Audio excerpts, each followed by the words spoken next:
Hello everyone, welcome to SG Live once again. I am Shubhrika. SG Live is brought to you by Crown Paints, celebrating 60 years of being the colors of Kenya. If you like it, crown it. My Facebook page is Shubhrika and my YouTube channel is Shubhrika Johary. On this platform of SG Live, we discuss some interesting topics with interesting people.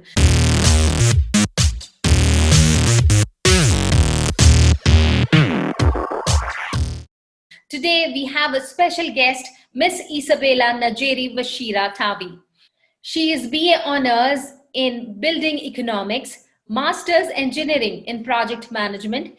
She is PhD in Construction Management, Fellow of FIQSK, Fellow of FCIArb, and Fellow of FCIArb. Chairman and Senior Lecturer, Department of Construction Management and Quantity Surveying. Isabella is Registered Quantity Surveyor, Construction Manager, and Fellow Arbitrator at University of Nairobi. She believes education and training are the passport to the future, for tomorrow belongs to those who prepare for it today. She also says he is truly wise who gains his wisdom from the experience of others. Welcome to the show, Isabella Njeri Wachira. How are you? I am very fine, thank you. Thank you for having me. Isabella, thank you for taking out time for us. And as I was going through your profile, you're born and brought up in Nairobi with 3 brothers and sisters.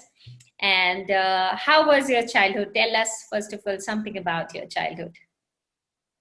Thank you. My childhood was good. I grew up in a very small village in Nyeri County.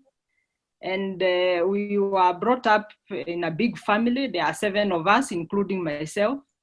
From very humble beginnings. Our parents were not wealthy. They didn't have a lot of things, but they had a lot of faith that the future was good. So that is how we grew up, with a lot of relatives around. And in the village scenario, the child belongs to the whole village. As a young girl, did you feel you had equal opportunity as boys? Yes, unlike the norm that time when I was born many years ago, my parents, especially my dad, he believed in equal opportunities for both boys and girls. So as we were growing up, all of us were given similar opportunities. He invested in all of us the same. And although in the village there were many differences between boys and girls, girls were not as valued because they would grow up and get married. Boys were more valued because they would grow up and become important people, would look after their parents. But my parents were very different, so we were given the same opportunities, particularly in education. My father particularly believed in education. Okay. And he afforded us an opportunity, both boys and girls. And my mom was a teacher, so education kind of lived in our house. Yeah, so they already knew the importance of education in your family. Yes, they did. Share with us your career growth trajectory journey and who have been your biggest influencers in this journey? Well, career-wise, as a quantity surveyor, my career started when I went to the university. Okay. I think growing up, I didn't know what I wanted to become. Okay. The only thing I knew is that I didn't want to do what my dad did. My father is an animal nutritionist. So you didn't want to go in his profession? No, I wanted to chart a new territory. Okay. And my mom was a teacher. So in retrospect, maybe I'm a teacher also of sorts. So I wanted to do something that was very different from what was traditionally accepted for girls. Yeah. So when I went to the university, I took Bachelor of Arts in Building Economics. And maybe the exciting bit was the building bit, being out there in a sector that is considered to be very male-oriented. Okay. It was a good challenge. And I think I enjoyed the challenge, and also the fact that it was not characteristic of many women. True. So after that, I got employed at the Ministry of Public Works. Those days we never used to look for jobs. By the time you complete college, you already had a letter of appointment. Oh, that's good. Yeah, unfortunately, those days are gone now. And so after that, then I did my professional exams in 1989. And I was registered as a quantity surveyor. And that is where now my journey as a quantity surveyor started officially, now as a registered quantity surveyor. Okay. After that, in my career, then my dad, where he was working, there were many scholarships that were being offered in government institutions, and there were no takers. So he really pushed me, and he told me, you know, there are these scholarships, and since you are working in civil service, just take one of them. There were scholarships to Canada. So I got a scholarship to go and do my master's in Canada through the Public Works, when I was working at Public Works. Did my master's, came back, then I decided to join the university and become a lecturer. And since then, training has become more my career than quantity surveying. I think I'm in more training than in quantity surveying per se, although I still practice. Okay. What role does Crown Paints play in your career growth? Crown Paints has been very influential in the Kenyan construction market. Since I was a young professional, the standard quality of paint was Crown. So that even when we recommended paint, we would say Crown. The standard of any paint used in the industry had to be Crown or equivalent. So Crown has always been the standard. So from that perspective, then it played a role in setting the paint standards in the industry. And since everything we do in our industry, paint is involved. So it became part and parcel of all the work that we do. Also in Crown, I have many friends, a few that I know, some that I have met on professional line, and they really support professional engagements. So I have met with Crown in professional circles, whether it is at the board of registration or the professional bodies. They have been extremely supportive. So we have interacted quite a lot with Crown Paints. And also in the projects that I do, I always recommend Crown Paints because I think it is a quality paint. Your profession is rare for many women. How does your day-to-day activity look like? How do you manage your work-life balance actually?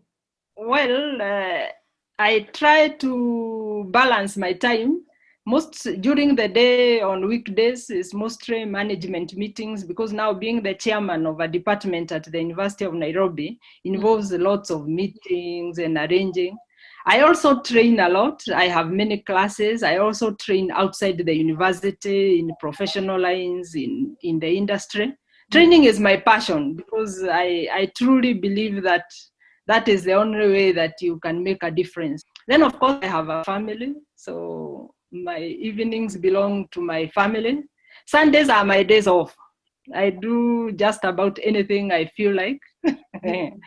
I don't take any work at home, except now that we are working at home. So the office has moved to the house. Yeah, now but before then, I didn't. I know. Yeah, they are very different. But I really like about Kenyans. You know, they don't like picking up calls after 5 o'clock, and they have very well distinct professional life and personal life. I think that's not the case with us.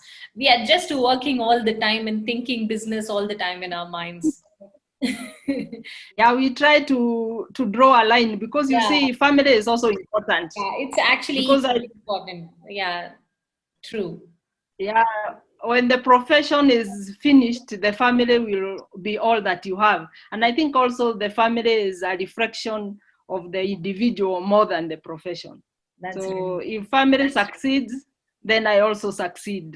So if you happen to strike a balance between the two, the better. Absolutely right. Absolutely right. Okay. And what support do you think the government should offer to enhance growth of your profession in the country, particularly among women? one of the things that I think the government can do is to set up role models that are women. That means you give women these big jobs. You know, I happen to believe that if the women were the ones, for example, in the Senate, we would not have all these arguments that we have, all in big government posts. Yeah. I think our integrity would then come through and we would show the way. Because you see, we women, we care so much about the society. The society is our children, is our husbands, is our mothers, is our grandmothers. Yeah. And we wouldn't want to see them suffering. Sure. So I believe that if the government would put women in big positions and make them role models, so that girls growing up will feel that they have an opportunity and they can do anything, and that the government can allow them to pursue their dreams to the limit. I think that would be a good place to start. But also, more so in our profession, the requirement for sciences, that is what really puts many girls off. I think when we were growing up, also as, for example, like me, when I was growing up in the village, if you came home with a report card and you are a girl, you had failed maths and science, it was okay. It wasn't a big deal, you know. But if you are a boy, then there were no targets for girls. I think, the life is full of choices for the girls, in other way you can say. Yes, so if the government could then encourage the girls and, deliberately, because women and other disadvantaged groups, they require deliberate encouragement so that they can pursue these sciences, and then they will be able to pursue these careers, and in my profession and others like engineering, architecture, and other sciences. I think we would be making good headway. Absolutely correct. True, very true. Okay, what are the key challenges in your profession? How do you overcome these challenges while climbing up the ladder? I know it is tough. How do you manage that? I think the key challenges in my profession are like challenges in most other professions. One is the matter of ethics and integrity, because those ones are everywhere. Because as a quantity surveyor, you get an employer or a developer who trusts you with all their money and with all their investment. Yes. So it is very important that you take good care of that money, and your ethics and your integrity are above board. And also commitment to service. You know, I am a Christian and a very strong believer, I would say that. And our Bible says that whatever you put your hand to, do it with all your heart. So I try, whatever it is that I am doing, I do it with all my heart, knowing that even if the people in this world don't call me to account, at one point I will be called to account. And since I want to give a good account of myself, I try to do my best. It is Almighty. Yes, that's so true. Yes. So my values, and which also are part of my profession, are very much shaped by my belief in God and the values that have also been put in me by my parents. That service is good and that you should give service above all else. And there's one more thing which I would like to know from you. What key message would you like to share with youth aspiring to choose your career to growth? The key message that I have always had for the young people is that skills are very important. So they should sharpen their skills, they should perfect their skills, and not chase money. Because when you chase money, you lose everything. When all is said and done, you don't get the skills, neither do you get the money. So, but if you perfect the skills and the service that you are giving, then at some point the money will come. It always follows good skills. And I will also tell the youth that the future is bright, because during this pandemic, a lot of them are very downcast and they don't know what will happen. I think the future is bright. All that we are doing is that we are moving what we used to do face-to-face to an online platform, like we are doing here now, me and you. but it is just a different way of delivery. So we sharpen our skills, we make sure we can offer our skills remotely, and the future is very bright for the young people, and they are very innovative. They also have great opportunities that some of us did not have, that now you can sit here in Kenya and work for a company, offer your services to a company in Anywhere UK, in the world. in US. Exactly. So it is opening up the whole world for them. So they should not fear, but they should be courageous and go forward and make the most of it. What could you say is your biggest accomplishment or achievement in your career so far? I have two great accomplishments in my life. One of them is the students that I have trained and mentored. When I go out there and find them doing great work and doing big jobs and making a difference in people's lives, that for me is the greatest achievement in my life. My other accomplishment and my pride and joy is my family. Okay. When I see them living out their purposes in life, it gives me a lot of joy, and it also gives me a lot of feeling of satisfaction. Mm-hmm. So those are basically what I value a lot. And also my other achievement, I think that I could maybe humbly say, is that I hope that I have been a good role model and that I have made the profession more gender friendly, particularly towards women. Thank you so much, Isabella. I really enjoyed talking to you, and all the best for all the things, whatever you do in your future career as well as your personal life. And frankly speaking, I never felt like we are talking for the first time. It was such a good conversation with you. I really enjoyed it. You're such a lovely person, professionally and personally as well.